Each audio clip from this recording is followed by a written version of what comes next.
This British rock band mixed blues, folk, hard rock, innovative guitar work, soaring vocals, versatile bass, and thunderous drums to create a sound wholly unique and, to this day, absolutely, utterly iconic. On this Tier List Tuesday episode of No Time to Rock, Led Zeppelin.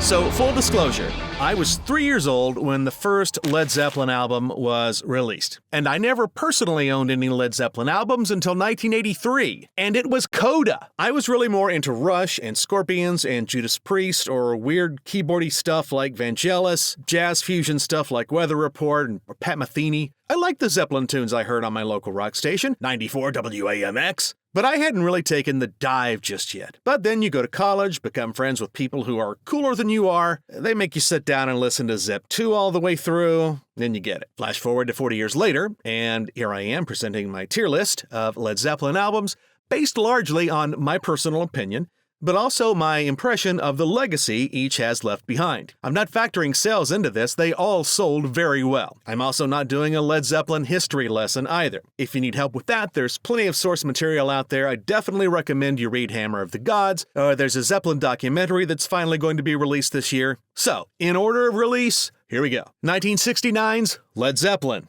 The first album. Some critics really hated this. A lot of people felt that it was derivative of earlier classic blues songs from Willie Dixon and Booker White. It is absolutely undeniable that those tunes inspired or informed those early Led Zeppelin I compositions. Nonetheless, the album sold very well and over time has become regarded as one of the greatest rock records of all time. It's finished in Rolling Stone's Top 500 album list every time that they've done that list. Personally, I do think it's a gutsy, ballsy, hard album. It's not my favorite Led Zeppelin album, but damn, it's good. 1969's Led Zeppelin II was crunchier. Some people almost point to this as the beginning of heavy metal. The guitars are harder on this record. This is the album with Whole Lotta Love, their only top 5 hit. Heartbreaker / Living Loving Maid, She's Just a Woman. That was all over classic rock stations, and of course I knew that song. Living Loving Maid was supposedly a song about a groupie, so wink wink. And the Lemon Song is also on this. You got the flanged vocals on What Is and What Should Never Be. Every song on this gets played on rock radio, basically just about, except maybe Moby Dick and Bring It On Home. Zep 2 is a classic. Zep 2 is an, boom, all-time classic. It is a great Led Zeppelin album. No, wait a minute. Great's down here. It is an all-time classic Led Zeppelin album. I think you're starting to get the picture that I really like Led Zeppelin. So by the time I heard Led Zeppelin III, I was like, yeah, damn, well, it's a very good Led Zeppelin album. Immigrant Song, certainly a classic. I like the fact that the band explored more styles. I didn't like the fact that Zeppelin III was so acoustic for so much of the album, if that makes sense. This is one of the best all-time rock records ever, period. Mandatory for any serious record collection. Unless you just absolutely hate Led Zeppelin. And if you absolutely hate Led Zeppelin, I don't think you deserve to have an opinion. Plus, they go all Lord of the Rings on this one. 1973's Houses of the Holy. This is my personal favorite Led Zeppelin album. And it seems like I'm kind of alone in that opinion a lot of times. I just think that this album best showcased the variety of places that this band could go. And that each song is just a really good song. The song remains the same. Oh, the Rain song. Who doesn't love the Rain song? That song makes you feel good. Over the Hills and Far Away. Really cool acoustic song. The Crunch. Dancing Days Are Here Again. Jamaica. No Quarter. This is one I knew I liked. Dark Shit. The Ocean's a great song. Again, this is another one of those albums where basically your local classic rock station probably plays the whole album still. There were songs that were recorded from this album that later showed up on Physical Graffiti. I put this up here. I feel like that belongs there. I just do. I love this album so much. I just feel like this is the most complete, interesting to listen to Led Zeppelin from start to finish. To me, this is where they peaked creatively. And I know a lot of people think it was before that. Some people think it was after that. I only put it in the all-time classic category because I like it that much. A lot of people would tell you it doesn't belong there. 1975's Physical Graffiti. Here's a double album. They recorded they created what they were going to record for this album and realized they had 3 sides worth of stuff. So they decided to go back and look at a few things that were in the vault, and they fleshed it out to have a full-size double album. That's why there's a song called Houses of the Holy on this album instead of on Houses of the Holy. Physical Graffiti is regarded as a great album, but I'm only going to put it in excellent because I don't think it's this tier. I don't think it's that tier of an album. It also had this super cool package that was nominated for album package in 1974. Was nominated for a Grammy because of the album package. It's still in the top 500 of the Rolling Stones' greatest 500 albums ever recorded. Being someone that likes rock music that has a little bit of a darker tone to it, you'd think I would have eventually come to appreciate Presence a little more. But I never really have. I've never really thought it was a great. Achilles' Last Stand is probably the closest thing to a standout track on the album. Maybe I never really gave it enough of a chance. Also from 1976, the official soundtrack from The Song Remains the Same. Me and my chums back in the 80s, we'd rent that VHS tape from a local Blockbuster or whatever video store we could find of The Song Remains the Same. It was a ritual to watch that. We would always get really quiet when that one scene with Jimmy Page and his freaky glowing eyes. The drummers in the room, we all loved the extended John Bonham Moby Dick section. If we had girls with us, they all went outside for a little while when that happened. Now, the reissue of this album, the 2007 reissue that coincided with a new version of the movie being put together. The 2007 version of the soundtrack basically restores the soundtrack to being essentially the same as what you saw in the movie. It took a little bit of work to do that. They didn't want to change any of the visual footage from the movie, so they did have to go back and use some audio from some different performances that were live recordings and kind of work their, this is the year 2007, we can do all kinds of magic now stuff.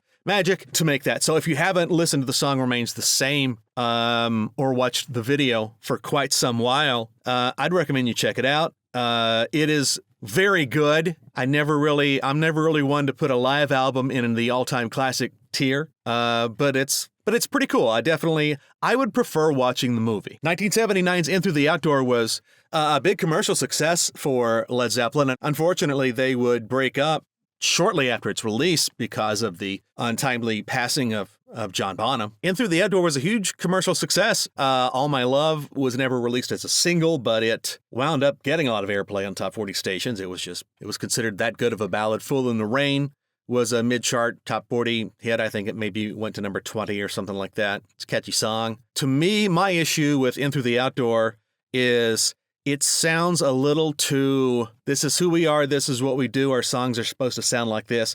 Hey, synthesizers are kind of catching on right now. Let's sprinkle a little bit of that in with what we do. There are no bad songs on In Through the Outdoor, but I don't really think there are any great songs on In Through the Outdoor. All My Love's a great ballad. They made better ballad. In Through the Outdoor, you are good. 1982's Coda. This was my first Led Zeppelin album that I listened to, that I heard, that I bought, I owned, heard it all the way through. And I thought, well, this is interesting. This doesn't seem to fit together very well. But it was a collection of things that they had set aside before, some live tracks from sessions. They still owed Atlantic an album for distribution. The 2015 reissue, I believe that's when that was reissued, when they were repackaging the Zeppelin albums in the middle of the last decade. It adds a lot to it, adds a lot of extra songs, a lot of bonus tracks. Including some of of John Bonham's Bombay Orchestra mixes of like Four Hands and Friends. Coda's not bad. I'm honestly gonna, oh boy. See, here's the thing. If I put it in the good category, I'm saying it's just as good as In Through the Outdoor? Oh, no, I might have to pause the video and think about this for a minute. No, wait. It's good enough. It's a Zeppelin album. Don't act like you don't need it. The first box set, I didn't include the second box set in this tier. The first box set is a very good collection. Probably their best songs from those 8 initial albums. This was when the box set craze was a big deal in the late 80s, or I think this was 1990 when this was released. Is it good? Yeah, it's a good compilation. I have a hard time taking a box set like this and saying, it's an all-time classic, or it's excellent, or even that it's very good or good. I really honestly have to say that it's, well, okay, this was the first time you had a chance to have Hey, What Can I Do? It was included in the pack. And I believe Traveling Riverside Blues, which hadn't been released before. All right, you're good. The BBC sessions, these are early recordings. Yes, I am skipping over the second box set. It was just the other stuff that they didn't put on the original 4-disc box set in 1990. We're not even going to touch on that. In 1977, the BBC sessions represented the first new, sort of, Led Zeppelin recording in a while. It was later reissued as a 3-CD set. It's all live recordings from some John Peel sessions. There are in some places, 2 or 3 different versions of the same song. These are old recordings from 1969, 1970, 1971. It's kind of interesting to hear them, and this is when they were sort of at their bluesy peak, I guess you might say. It's good to check out. I don't think it's great or beyond that. The Best of Led Zeppelin out. There were 2 Best of Led Zeppelin albums right around the turn of the century. There was a Led Zeppelin DVD, which pieced together a lot of different concert footage. How the West Was Won was released in 2003. As digital technology got a lot better as we moved into the 21st century, a lot of bands who were very aware of how their material had been bootlegged through the years said, well, it's our stuff. We can fix it. So How the West Was Won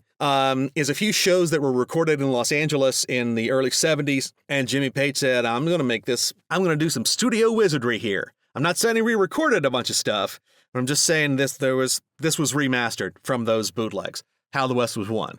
2 really good live shows. I mean, it could even be, or 3 really good live shows, I think. In 2007, the Led Zeppelin catalog became available on the iTunes store for the very first time. And part of the way that they marketed that, they made a big fuss out of it, was the release of a compilation called Mothership, which was, I don't think it was a repackaging of the first box set. It was 2 CDs worth of music, remastered, good, but maybe not essential. Ooh, finally something made that category. Yeah, there's nothing really new or original on it. It's significant that it happened. It was the first time that you could legally own digital copies of Led Zeppelin's music. And then the other release in the discography that I think is worthy of mention is Celebration Day. The band got back together for a tribute concert in 2007, and then there was a legal mumbo-jumbo, and then finally the documentary of that performance was released in 2012. The movie runs 2 hours. I believe the soundtrack runs essentially the same, maybe just a few minutes shorter, because they don't have, they're not going to mention who the best boy is and the best grip and all that stuff at the end of the album. For a bunch of guys that swore they'd never play together again, hadn't played together in a very, very long time, honestly, this is as good. This is as good as a live recording as it gets. I'm putting it in this category. And maybe you're like, huh? Oh, by the way, when I say the band reunited, obviously John Bonham. I just feel like, all things considered, the reunion of the 3 surviving members, the fact that a great many years had gone by and they still sounded so good. This, in my opinion, is their best live album. So it's excellent. We won't argue about that anymore. If you're new to the channel, I publish long videos on Tuesdays and Fridays. I cover new music releases primarily from classic rock and alternative acts. I offer up mind-blowing opinions certain to cause great metaphysical consternation in the world of rock thought. I swear I made that up off the top of my head. I also regularly publish shorts that are usually news-related. If you think this might be of value to you, please like and subscribe, and tell your cool friends about the channel. Thank you for watching. Once again, I hope you choose to like and subscribe. And definitely feel free to leave a comment, support your local record store. No matter what you do, however you do it, don't you ever stop rocking.